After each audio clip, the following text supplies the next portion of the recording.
అందరికీ నమస్కారం అండి.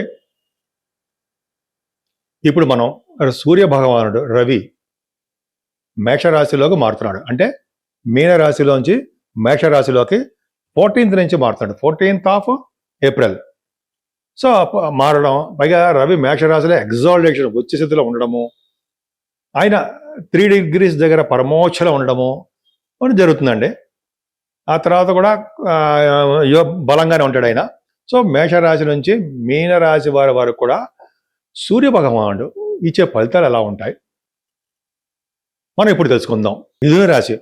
మిథున రాశి వారికి 3వ భావాధిపతిగా పాపి అయ్యాడు. లాభస్థానంలో ఉన్నాడు. గ్రేట్. 11వ భావంలో ఉన్న రవి ఎక్స్ట్రాడినరీ అండి. అంటే మీరు ఎక్కువగా ప్రయాణాలు చేసేస్తూ ఉంటారు. మీ way of thinking, way of living style చాలా బాగుంటుంది. మీ ఆలోచన ధోరణి అంటే చాలా బాగుంటుంది. కమ్యూనికేషన్ స్కిల్స్ పెంచుకుంటుంటారు. వార్తా సంస్థల్లో పనిచేసే వారికి వార్తా సేకరణలో నైపుణ్యం కలిగి ఉంటారు. ఎలక్ట్రానిక్ రంగంలోనూ, ఎలక్ట్రిసిటీ రంగంలోనూ వారికి చాలా అద్భుతమైన ఫలితాలు ఉంటాయి. మీ తమ్ముళ్ళని, తోబుట్టువుల్ని కలుస్తూ ఉంటారు. ధైర్యం అధికంగా ఉంటుంది. మీకు భయపడరు. ధైర్యం, మీ తోబుట్టువులు కూడా ధైర్యాన్ని ఇస్తూ ఉంటారు. మీ ప్రయాణాలు మిమ్మల్ని మీకు కలిసి వస్తాయి అని చెప్పచ్చు. అంతేకాకుండా ఆభరణ ప్రాప్తి కానీ, వాహనాలు కానీ మీరు కొనుక్కోవడానికి అవకాశాలు ఉన్నాయి. ఈ లాభస్థానంలో రవి నడుస్తారా? 11వ భావంలో ఉన్న రవి మీకు బాగా యోగంగా ఎగ్జాల్టేషన్లో ఉన్నాడండి. ప్రతిదీ సక్సెస్ అవుతారు. ఏ వ్యాపారం ముట్టుకున్నా ఆ వ్యాపారంలో డబ్బులు కనిపిస్తూ ఉంటాయి. నేమ్ అండ్ ఫేమ్ కనిపిస్తూ ఉంటుంది. ఆదాయ వనరులు పెరుగుతూ ఉంటాయి. తృప్తికరంగా మీరు ఉండడానికి అవకాశాలు ఎక్కువ ఉంటాయండి. ముఖ్యంగా మీ అన్నయ్య గారు ఉన్నారు కదా, మీ అన్నయ్య గారికి చాలా బాగుండడము, ఆయన ఫైనాన్షియల్ స్టేటస్ పెరగడము, తీర్థయాత్రలు చేయడము, దైవ దర్శనాలు చేసుకుంటూ ఉంటారు. అదొకటి రవి వలన. ఫ్లో ఆఫ్ మనీ అండోయి ఎప్పుడు తగ్గదు. అంటే ఎప్పుడు మన చేతిలో ఎప్పుడు కూడా డబ్బులు ఉంటాయి. డబ్బులు లేవు అనే ప్రసక్తి రాకుండా భగవంతుడు కాపాడుతూ ఉంటాడు. అని మీ జాతకాల రీచి ఆధారం కూడా ఉంటుంది. ఇది కొన్ని కోట్ల మంది ఉంటారు కాబట్టి అందరికీ చెప్పడం జరుగుతుందండి. ఇది ఏ ఒక్కరిని ఉద్దేశం చెప్తుంది కాదు.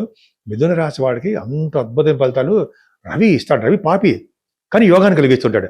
ఎందుకంటే 11వ భావంలో ఉచ్చ స్థితిలో ఉన్నాడు కాబట్టి మీ తమ్ముళ్ళకి మీకు నేమ్ అండ్ ఫేమ్ కలిగి తీరుతాడు.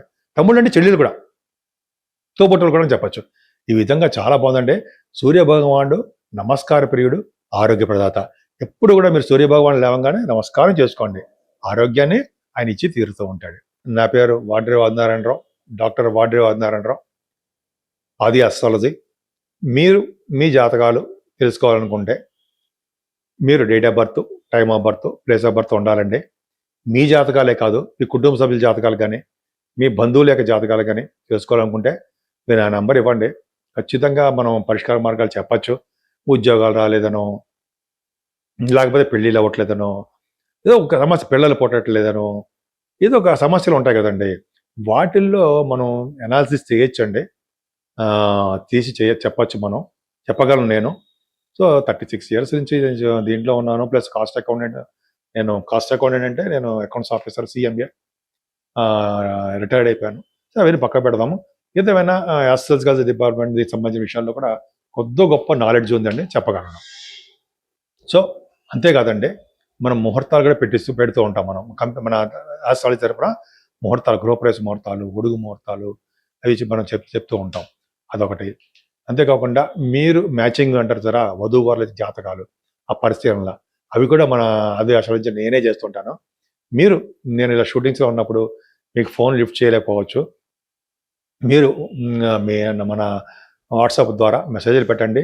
రెండో వ్యక్తి ఎవరో ఉంటారో, మిస్సెస్ ఉంటే ఆ మిస్సెస్ మాట్లాడుతూ ఉంటుంది, లేదా నేనే మీకు ఫోన్ చేసి మళ్ళీ మీకు కనుక్కుంటాను డీటెయిల్స్. మీకు ఏం కావాలి, మీ జాతకంలో ఏం తెలుసుకోవాలనుకుంటున్నారో అన్నీ కనుక్కొని మీ పరిష్కార మార్గాలు చెప్తాను. అంతేకాదండి, మన వాస్తు శాస్త్రంలో కూడా నాకు కొద్ది గొప్ప అనుభవం ఉంది. కొద్ది గొప్ప కాదు, అనుభవం ఉంది. మీకు ఏమైనా పేరు రీచా మనకి ఎటువైపు ఏ ఫేసింగ్ బాగా కలిసి వస్తుంది అని కొంతమందికి డౌట్లు వస్తుంటాయి. అలా చిన్న మీకు డౌట్లు ఉన్నా, ఏదైనా ఉన్నా సరే మీరు నన్ను కన్సల్ట్ చేయండి. నేను తప్పకుండా మీకు అందుబాటులో ఉంటాను. ఈ 12 రాశుల వారి గురించి చెప్పుకున్నామండి. సూర్య భగవానుడు ఎగ్జాల్టేషన్లో వచ్చే స్థితిలో 3 degrees దగ్గర పరమోచ్చలో ఉంటాడు. అంటే మూల త్రికోణంలో ఉండగా మంచి బలవంతుడే అవుతాడు ఆయన మేషరాశిలో. సో 12 రాశుల వారికి ఆల్మోస్ట్ చాలా మటుకు మంచి ఫలితాలే ఇచ్చాడు. కొంతమందికి ఫారిన్ కంట్రీస్ కూడా తీసుకెళ్ళిపోతూ ఉంటాడు. అసలు సూర్య భగవాన్ మనకి ఈ వారం ఈ నెలలు కూడా మనం ఏ పూజలు చేసుకుంటే మనం బాగా డెవలప్మెంట్స్ అవుతాము, డెవలప్ అవుతామని తెలుసుకోవాలనుకుంటే ఫస్ట్ పాయింట్ సూర్య భగవాన్ నమస్కార ప్రియుడు, ఆరోగ్య ప్రదాత. సో సూర్య భగవాన్ని మనం కొలవడం వలన, ఆయన్ని పూజించడం వలన, ఆయన దేవాలయాలు సందర్శించడం వలన, అంతేకాకుండా అక్కడ ఉన్న బ్రాహ్మణులకి దానం ఇవ్వడం వలన చాలా సౌభాగ్యాలు కలుగుతాయండి. అంతేకాకుండా ఆయనకి వస్త్రదానము, బ్రాహ్మడికి వస్త్రదానము, స్వయం పాక దానము. స్వయం పాకం అంటే మీకు తెలుసు. అంతేకాకుండా గోధుమలు, ఎందుకు చెప్పిన వస్త్రాలు, అలాగే దానం ఇవ్వడం వలన సూర్య భగవాన్ సంతోషపడతాడు. సంపూర్ణ ఆరోగ్యవంతులుగా, అదృష్టవంతులుగా తయారు చేస్తూ ఉంటాడు. పైగా మనకి ఈ నెలలో అంటే మన ఏప్రిల్ నెల నుంచి కూడా మనకి వైశాఖ మాసం కూడా వస్తుందండి. ఈ వైశాఖ మాసం నుంచి కూడా అనేకమైన శుభకార్యాలు కూడా చేయొచ్చు మనం. ముఖ్యంగా దానాలు పెట్టిన పేరు అందులోనూ మంచినీళ్ళు దానం. మంచినీళ్ళు దానం అంటే సరే వాటర్, ఆ వాటర్ దానాలు చేయడం చాలా చాలా మంచిదండి. ఎవరైతే నీళ్లు దానం చేస్తారో, అలాగే కొంతమందికి గొడుగు, కొంతమంది కాదు, నీరు, గొడుగు, చెప్పులు ఓ సద్బ్రాహ్మణుడికి పిలిచి భోజనం పెట్టి, వేద పండితుడికైనా సరే భోజనం పెట్టి దానాలు ఇస్తారో వాళ్ళ వంశం మొత్తం తరించిపోతుంది.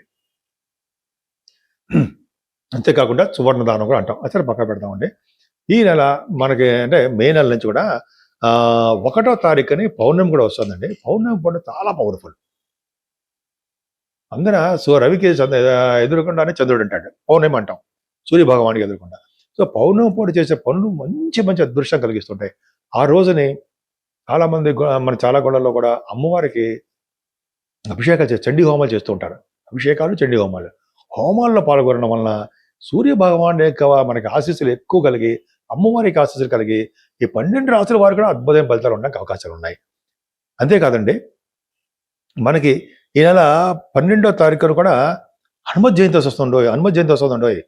హనుమత్ జయంతి రోజున కనుక మనం ఆంజనేయ స్వామివారిని పూజించిన, వడమాలు సమర్పించిన, ఆంజనేయ స్వామివారి దగ్గర అప్పాలు సమర్పించిన, తమలపాకులతో పూజ చేసిన, స్వామివారి చుట్టూ 11 ప్రదక్షిణాలు చేసిన ఎంతో అద్భుతమైన ఫలితాలు ఉంటాయి మనకి.